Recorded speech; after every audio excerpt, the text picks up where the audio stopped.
Buenas tardes, el día de hoy vamos a revisar el tema de trascendencia clínica de los antígenos de granulocitos y plaquetas. Me coordina la clase la doctora Betancourt y mi nombre es Adriana Maldonado Gutiérrez, residente de tercer año de hematología. Vamos a revisar los antígenos de los neutrófilos y su trascendencia clínica, sobre todo la reacción transfusional no hemolítica. Vamos a comentar también sobre el TRALI. Y en cuanto a antígenos de plaquetas, sobre todo vamos a hablar sobre la refractariedad plaquetaria. Tenemos antígenos plaquetarios y antígenos de los neutrófilos que pueden ser compartidos, es decir, que hay otras células aparte de estas que los poseen también, como lo es el sistema AB0 y los antígenos de HLA. Y tenemos también otros antígenos que son específicos de neutrófilos y específicos de plaquetas. Los antígenos del sistema AB0 los vamos a encontrar en las plaquetas de dos maneras, una como estructura intrínseca de la membrana plaquetaria y otra como antígenos absorbidos desde el plasma. La cantidad de antígeno que tengan las plaquetas va a ser variable de persona a persona y se dice que el 5 al 10 de los pacientes de grupos no O, es decir, A, B o AB, expresan grandes cantidades de antígenos. Es decir, que en realidad la mayoría tiene una cantidad muy pequeña que no se traduce en ningún significado clínico o una cantidad nula de antígeno AB0. Pero de este pequeño porcentaje de pacientes que sí los tienen, pues tienen algunas complicaciones clínicas con las transfusiones de plaquetas incompatibles en cuanto a lo que se refiere al sistema AB0, y estas consecuencias pues son una destrucción inmune que deriva en una supervivencia disminuida de las plaquetas por la incompatibilidad y pues a una refractariedad plaquetaria. Vamos a encontrar también los antígenos HLA, tanto en plaquetas como en leucocitos.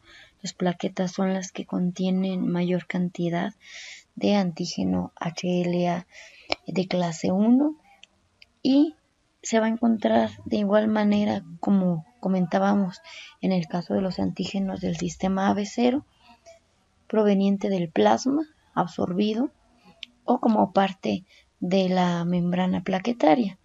Los anticuerpos anti-HLA van a aparecer no de manera natural, sino que posterior a una sensibilización por medio de un embarazo o de una transfusión.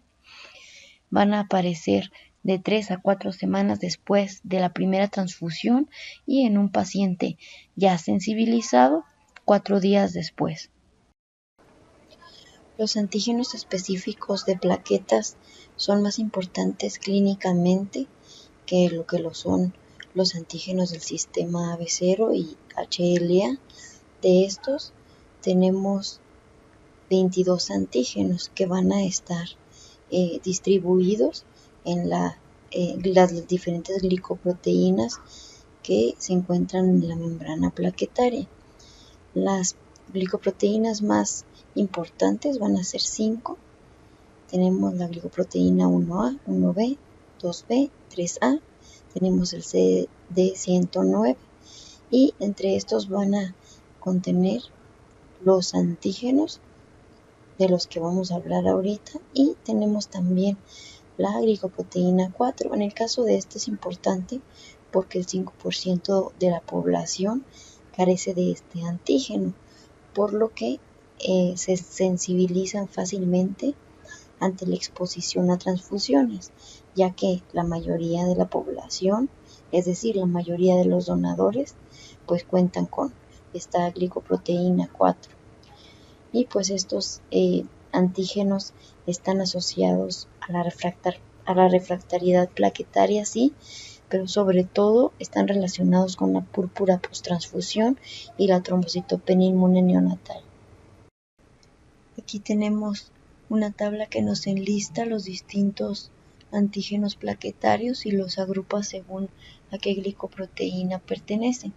La nomenclatura que se usa fue adoptada por la Sociedad Internacional de Transfusión Sanguínea y clasifica este sistema con un número acorde a la fecha de publicación y descubrimiento de este antígeno, y después utiliza un orden alfabético para reflejar la frecuencia de dicho antígeno en la población. Por ejemplo, tenemos el primer antígeno del primer renglón, que primeramente fue reconocido o designado como ZWA, y actualmente, según esta nomenclatura, se le llamó HPA1A, y algunas veces también se refiere a este como PIA1.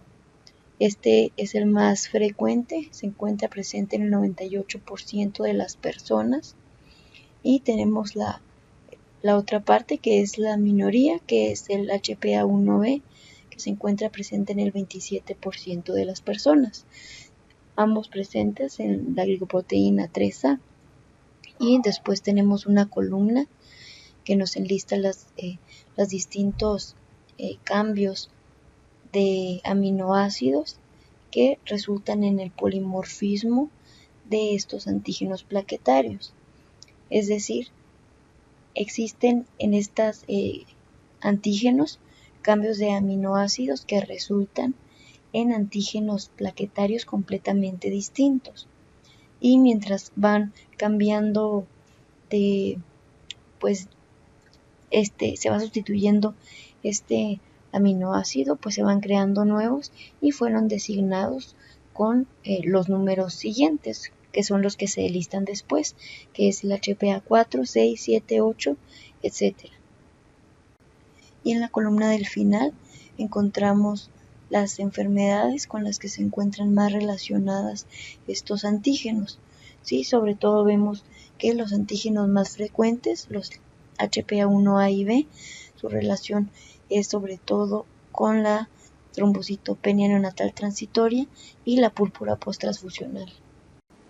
Y vemos aquí la otra parte de la tabla con el resto de los antígenos. Ya habíamos señalado que había algunos que se encontraban en la glicoproteína 1A, 1B, y que también teníamos aparte el CD19, que tenemos las dos variantes, el HPA15A y el HPA15B. En la membrana plaquetaria, las glicoproteínas que contienen estos antígenos plaquetarios de los que hablamos están presentes como forma de heterodímeros compuestos. O sea, cada heterodímero contiene dos diferentes glicoproteínas y estas se encuentran emparejadas. Ahí en el cuadrito tenemos la manera en cómo se emparejan en las plaquetas: la 1A con la 2A, la 2B con la 3A y la 1B con la 9. Y vemos después que cada una sirve de anclaje o de unión. En el caso de la 1A, 2A para el colágeno, en el caso de la 2B, 3A para el fibrinógeno, es decir, estas cumplen una función o forman parte de una familia de integrinas. Y en el caso de la 1B, 9 sirve para unión al factor de von Willebrand. La excepción a esta estructura es el CD109, que esto se encuentra como una estructura monomérica sobre la membrana plaquetaria y sirve, de unión para dos de los antígenos de los que habíamos hablado, que es el 15W y 152A, ambos localizados dentro del CD19.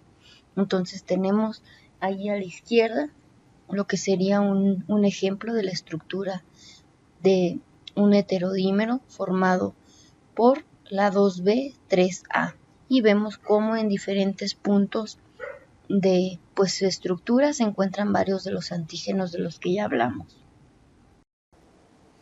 En cuanto a la refractariedad plaquetaria por HLA, una manera que tenemos de demostrar la sensibilización es la detección de anticuerpos contra el HLA.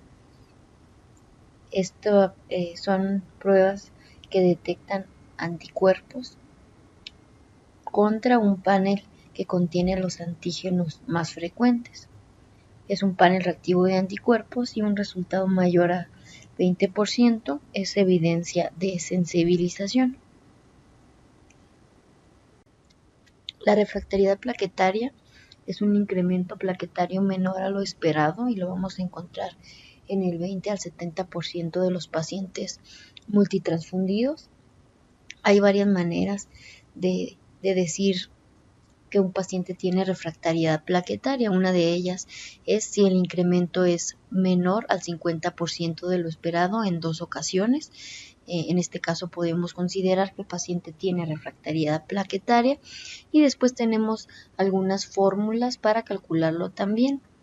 Se calcula con la información obtenida de la cuenta plaquetaria tomada de 10 a 60 minutos después de la transfusión en 2 muestras consecutivas y lo vamos a calcular con la recuperación plaquetaria post-transfusión, que es una de las maneras, o con el incremento corregido de plaquetas.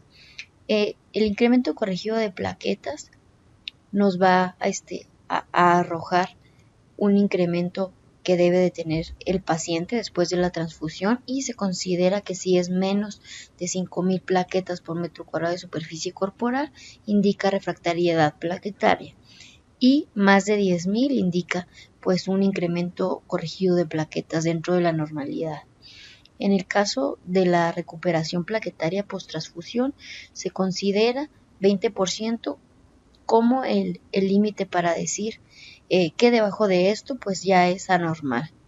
Y tenemos también otra manera, como habíamos comentado ahorita, pues la evidencia de aloinmunización, que es una búsqueda de anticuerpos positivos contra HLA, ya lo comentábamos ahorita, que se utiliza un panel ya determinado y un PRA mayor al 20% indica sensibilización. Aquí tenemos las dos fórmulas para calcular la refractariedad plaquetaria con ejemplos en cada una. Tenemos primero el incremento de la cuenta corregida de plaquetas, que se calcula con la superficie corporal en metros cuadrados, multiplicando por el incremento de la cuenta plaquetaria. El incremento de la cuenta plaquetaria lo vamos a sacar tomando en cuenta la cifra plaquetaria que tiene el paciente después de la transfusión. Ya habíamos dicho de 10 a 60 minutos después de la transfusión se toma muestra y el resultado se resta a las plaquetas que tenía el paciente previamente y esto es el incremento de la cuenta plaquetaria. Esto lo vamos a multiplicar por 10 a la 11 y lo vamos a dividir por el número de plaquetas transfundidas. Bueno, aquí como ejemplo tenemos 4 por 10 a la 11 plaquetas transfundidas, que es digamos un número aproximado estándar que contiene pues todas las aféresis plaquetarias, y tenemos un paciente con una superficie corporal de 1.8 y con un incremento de las plaquetas de 25.000. Entonces hacemos la multiplicación 1.8 por 25.000 por 10 sobre lo que habíamos dicho que es la cifra que regularmente trae una aféresis plaquetaria, que es 4 por 10 a la 11, y nos da como resultado 11.250 plaquetas por metro cuadrado por microlitro. Es un número arriba de 10.000, entonces podemos decir que este paciente no tiene refractariedad plaquetaria.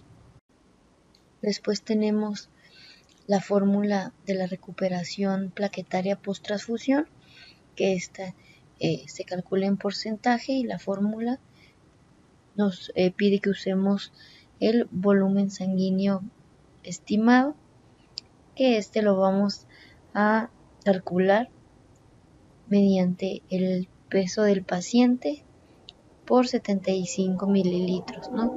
Como una constante. Y posteriormente lo multiplicamos por el incremento de la cuenta plaquetaria, que esto ya lo habíamos Ya lo habíamos dicho antes cómo se sacaba.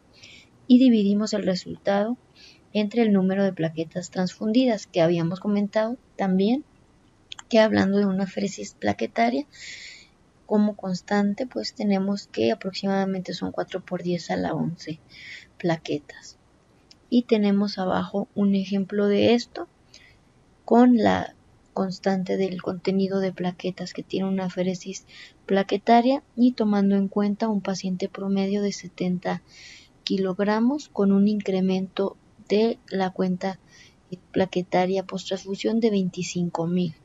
Entonces serían 70 kilos por 70 mililitros por kilogramo, que nos da lo que es el volumen sanguíneo total por 25.000 plaquetas, que fue el incremento plaquetario, por 10 a la 3 sobre la constante del contenido de aféresis y nos da un resultado de 30.6%, que es mayor al 20%, por lo tanto podemos decir que este paciente no tiene refractariedad plaquetaria. El número de plaquetas transfundido pues tiene que ver con las plaquetas que traiga cada aféresis plaquetaria en sí o cada concentrado plaquetario. Una aféresis plaquetaria como mínimo por norma debe de tener al menos 3 por 10 a la 11 plaquetas y estas incrementan en un adulto promedio de 20 a 60.000 plaquetas. Ahora, cada unidad plaquetaria o cada concentrado plaquetario contiene de 5 a 10 por 10 a la 9 plaquetas y ocasiona un incremento plaquetario de 5 a 10 en un paciente promedio. Por lo tanto, aproximadamente de 4 a 6 unidades o concentrados plaquetarios, pues equivale a una aféresis como tal. Entonces, la constante que usamos en las fórmulas, pues viene de aquí. Aquí tenemos otro ejemplo, un paciente con 10.000 plaquetas, con una superficie corporal de 1.3 metros cuadrados. Se transfunde una aféresis plaquetaria y una hora post-transfusión tiene 50.000 plaquetas. Entonces usamos la fórmula que ya conocimos anteriormente.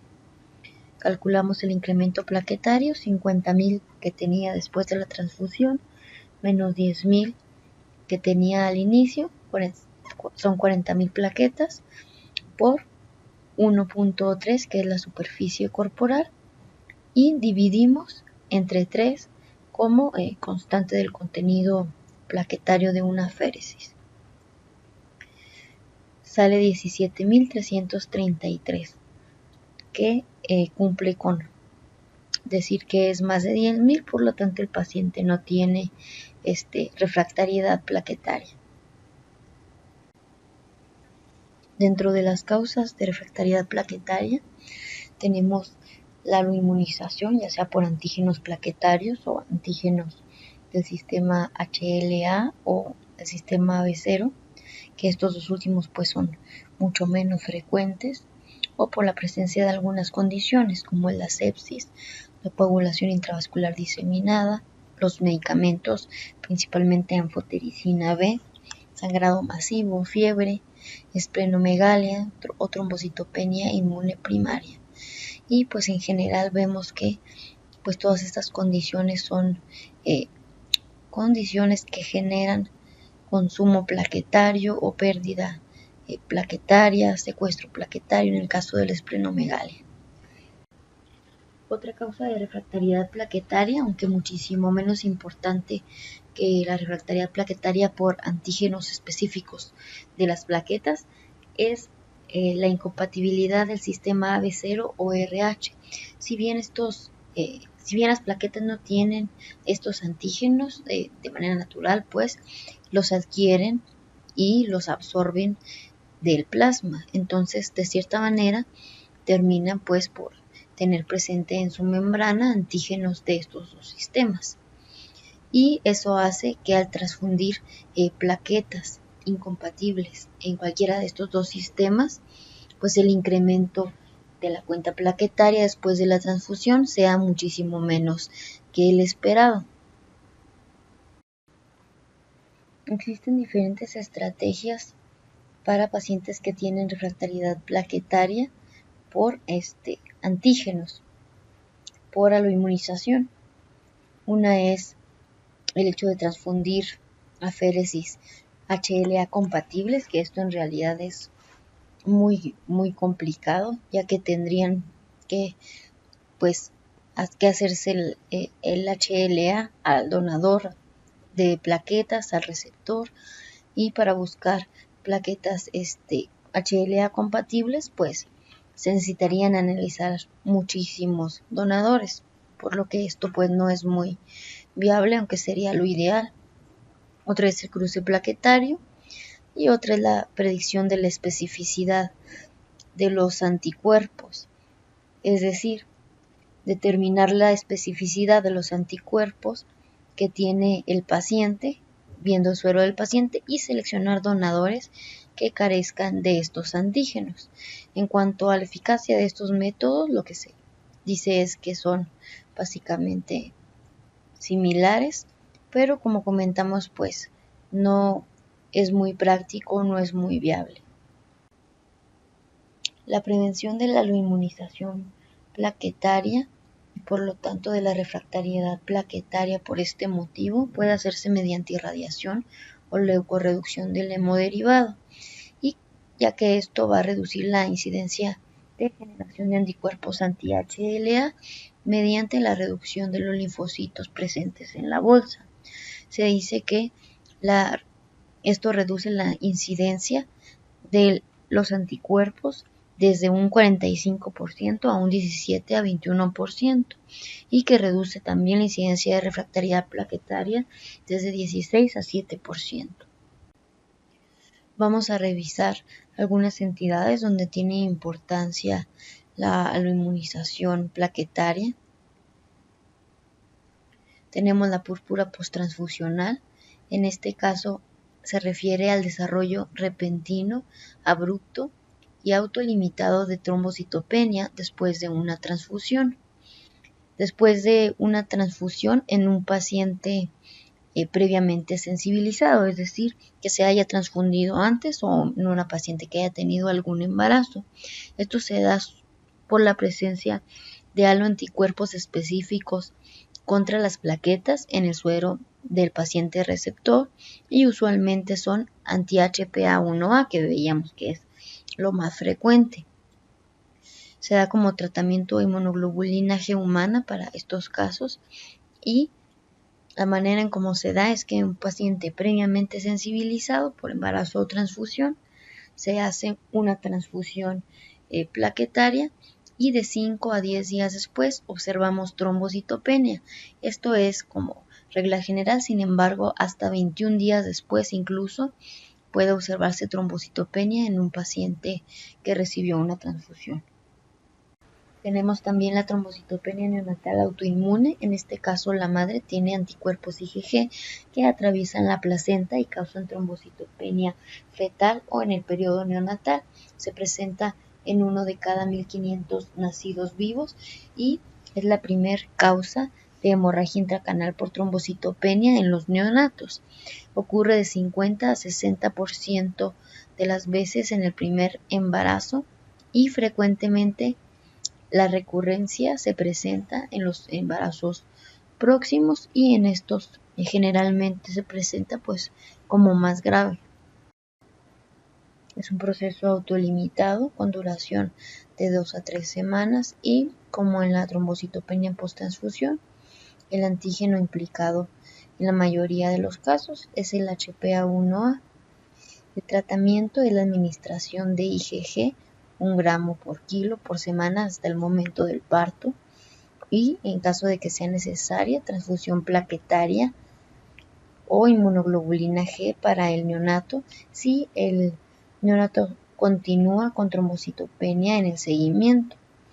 La trombocitopenia puede ir desde una trombocitopenia leve sin sangrado ni significado clínico, o a una trombocitopenia más grave con sangrado evidente, y es también, habíamos dicho, una importante causa de hemorragia intracraneal, presentándose en el 10 al 30% de los casos y en la mitad de ellos intraútero.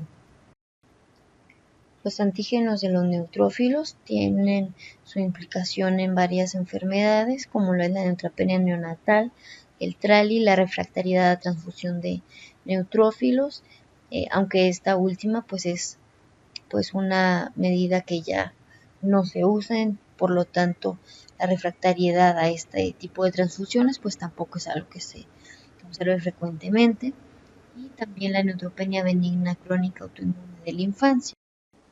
Aquí tenemos una tabla con los antígenos de los neutrófilos, son 7.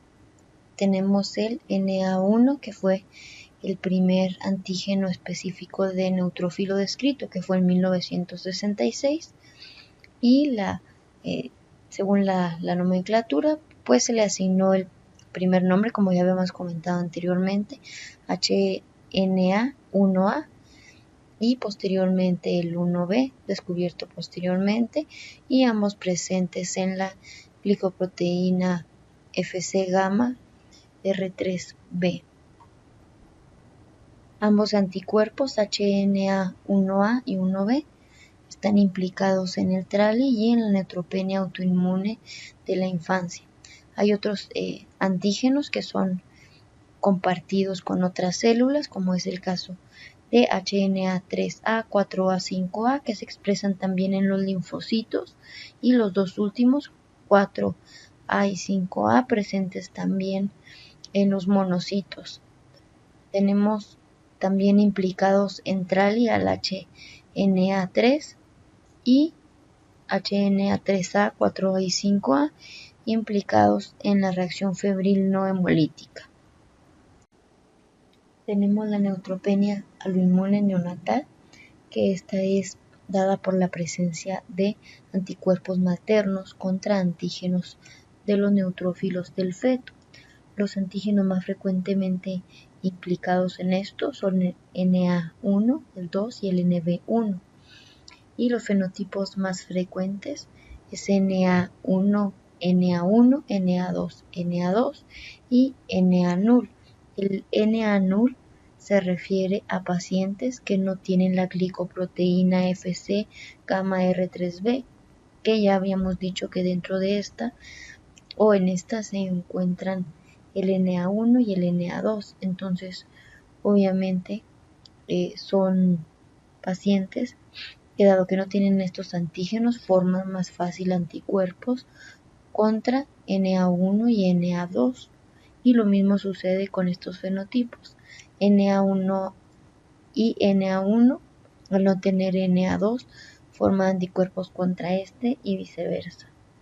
Esto lo que nos da es un incremento de riesgo de infecciones, pero hay que tomar en cuenta que esta neutropenia es transitoria, como todas estas entidades relacionadas con el paso de anticuerpos maternos hacia el feto. El tratamiento es con antibióticos en caso de que el paciente tenga alguna infección, inmunoglobulina, filgrastim o recambio plasmático. Una de las entidades relacionadas con los antígenos plaquetarios específicos de neutrófilos es el TRALI, es de las más importantes, es una lesión pulmonar por la transfusión de un hemodiderivado que contenga plasma. Se da dentro de las 6 horas después de la transfusión. Es una reacción aguda que provoca distrés respiratorio y un edema pulmonar no cardiogénico, y es causada, aparte de por anticuerpos anti-HLA clase 1 y 2, por anticuerpos específicos de neutrófilos. No vamos a ahondar en este tema, ya que es un tema que se ve de manera más amplia dentro de otro capítulo, pero había que mencionarlo porque es importante.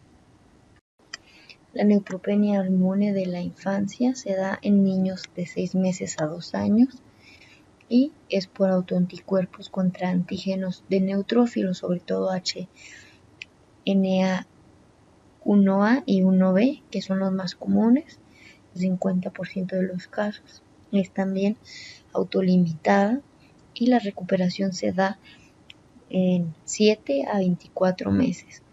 tiene un curso benigno y se puede dar manejo con antibióticos en el caso de que se tenga alguna infección.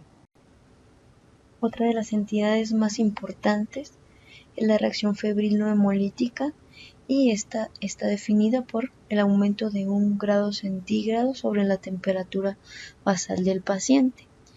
Esto va a venir como consecuencia de la presencia de citocinas como interleucina 6, 8, factor de necrosis tumoral, pirógenos y anticuerpos antiplaquetas o antileucocitos dentro de la bolsa de hemodiderivado. Entre más tiempo lleve de almacenamiento el hemodiderivado, es más probable que existan todas estas cosas dentro de la bolsa, ya que muchos de los pirógenos de las citocinas son liberadas por los leucocitos durante el almacenamiento del hemodiderivado. Entonces, si dura más tiempo, pues hay más probabilidad de encontrarlos. Los datos clínicos que vamos a encontrar es después de la transfusión. Dentro de las 24 primeras horas podemos encontrar malestar general, escalofríos, elevación de la temperatura. ¿Y qué acciones se deben de tomar ante este aumento de la temperatura? Pues primero que nada se debe de suspender la transfusión, tomar la temperatura y la tensión arterial, dar antipiréticos al paciente y, lo más importante, descartar la presencia de hemólisis. En el momento en que se descarta, se puede continuar sin problema con la transfusión, y después de esto el resto de la transfusión debe de ser vigilada de manera estrecha y buscar la presencia de sintomatología nueva. En cuanto a las técnicas de prevención, pues es básicamente enfocado a los procesos de leucorreducción, ya que veíamos que son estos los que producen gran cantidad de citocinas que posteriormente pueden provocar una reacción febril no hemolítica. Existen algunas técnicas para la detección de anticuerpos contra antígenos específicos de los granulocitos. No son técnicas que se usen habitualmente, sin embargo últimamente su uso va en aumento por la implicación que tienen en la fisiopatología del TRALI. Se pueden detectar mediante técnicas de inmunofluorescencia y citometría de flujo. Sin embargo, en la práctica clínica habitual, pues no es algo que se use ni que sea tan práctico, y normalmente todos estos diagnósticos se hacen pues por sospecha clínica de la evolución, y son básicamente pues diagnósticos de sospecha, en realidad no confirmados con este tipo de estudios, ya que no están muy disponibles. Muy bien, pues es todo por mi parte. Muchas gracias por su atención. Les mando muchos abrazos a todos. Bye.